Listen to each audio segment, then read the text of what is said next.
তো হ্যালো জি, আমি এখন আছি হাওড়া রেলওয়ে স্টেশনে।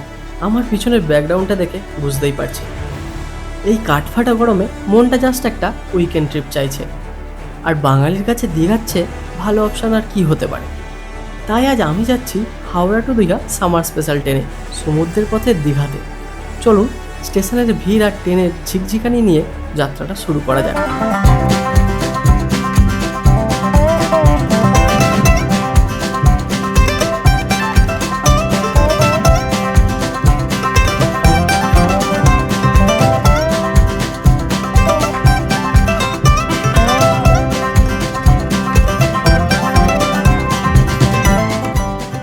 এই মুহূর্তে আমাদের ট্রেন দিয়ে দিয়েছে হাওড়া দীঘা লোকাল, আর আমাদের ট্রেন দিয়েছে 10 নম্বর প্ল্যাটফর্মে। এখন সকাল 9:20 হাওড়া জংশনের 10 নম্বর প্ল্যাটফর্মে দাঁড়িয়ে আছে আমাদের আজকের সাথী Howrah Digha summer special train. গরমের ছুটিতে সমুদ্রের টানে এই ট্রেনটা যেন এক টুকরো স্বস্তি। আমাদের ট্রেন ঠিক সময়ে ছেড়ে দিল। হাওড়া দীঘা সামার স্পেশাল হলেও ভিড়টা কিন্তু মন্দ নয়, তবে জানলার ধারে সিটটা পেয়ে গেলে গরমটা খুব একটা গায়ে লাগে না।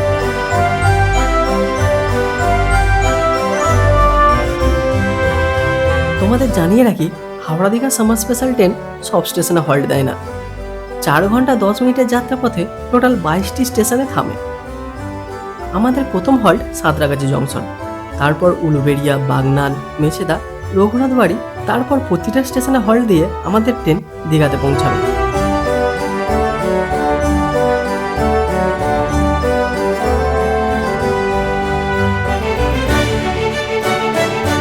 শহর ছাড়িয়ে ট্রেন এখন ছুটছে মেদিনীপুরের মাটির দিকে।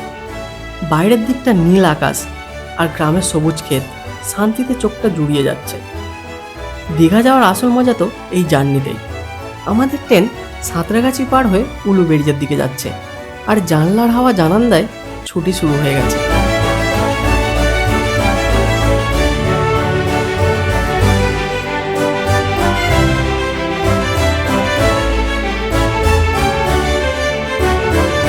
তো হাওড়া থেকে 31 কিলোমিটার জার্নি অতিক্রম করে আমাদের সেকেন্ড হল্ট উলুবেড়িয়াতে আমরা এখন পৌঁছে গেছি।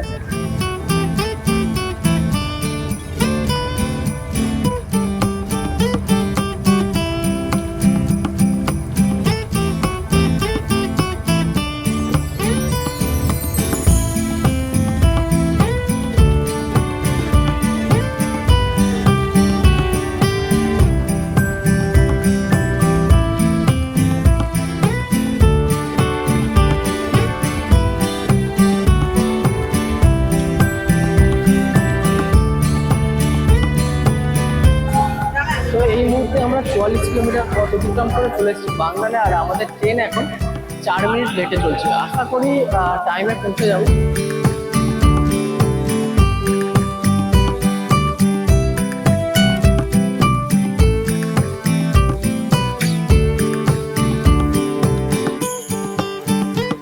আমাদের ট্রেন এখন কোলাঘাট পার করছে। রূপনারায়ণের ওপর দিয়ে যখন ট্রেনটা যায়, সেই ভিউটা জাস্ট অসাধারণ।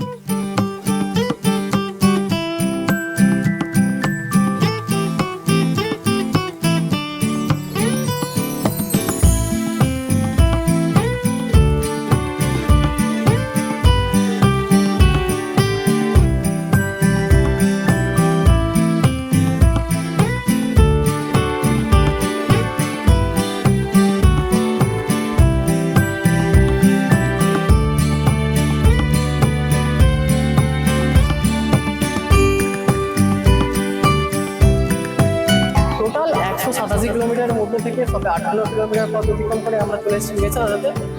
আর আমাদের ট্রেন এখন অন টাইমেই আছে।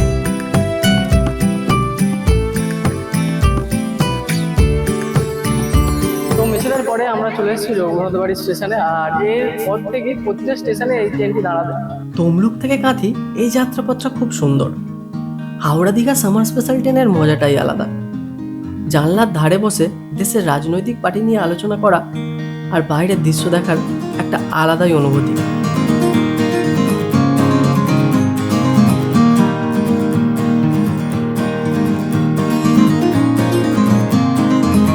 ট্রেনটা যখন নন্দকুমার পার হয়, তখন বাতাসের গন্ধ বদলাতে শুরু করে। এরপর নন্দকুমার হয়ে কাঁথি। কাঁথি ছাড়িয়ে ট্রেনটা যখন রামনগরে পৌঁছায় তখন ঘড়িতে 1:10। দীঘার মাত্র কয়েক কিলোমিটার। টিকরা হল্ট পার করলেই আমাদের গন্তব্য। অবশেষে আমরা পৌঁছে গেলাম দীঘা স্টেশনে।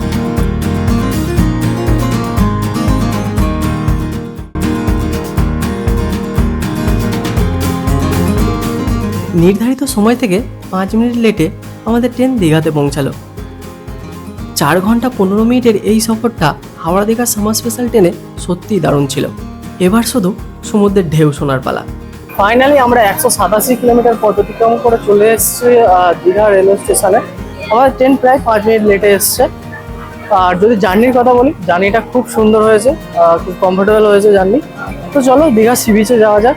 বাইরে রোদের তেজ বেশ কড়া, কিন্তু সমুদ্রের বাতাসের একটা আলাদাই গন্ধ পাওয়া যাচ্ছে। স্টেশনের বাইরে থেকে আপনারা টোটো বা অটো পেয়ে যাবেন হোটেলে যাওয়ার জন্য। এই তো চলে এলাম দীঘার বিচে।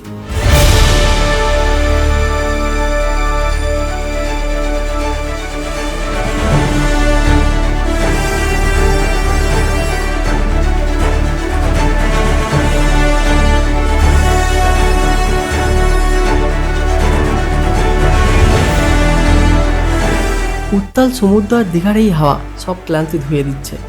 আমাদের আজকের জার্নিটা এখানেই শেষ করছি। ভিডিওটি ভালো লাগলে লাইক করুন, চ্যানেলটি সাবস্ক্রাইব করতে ভুলবেন না।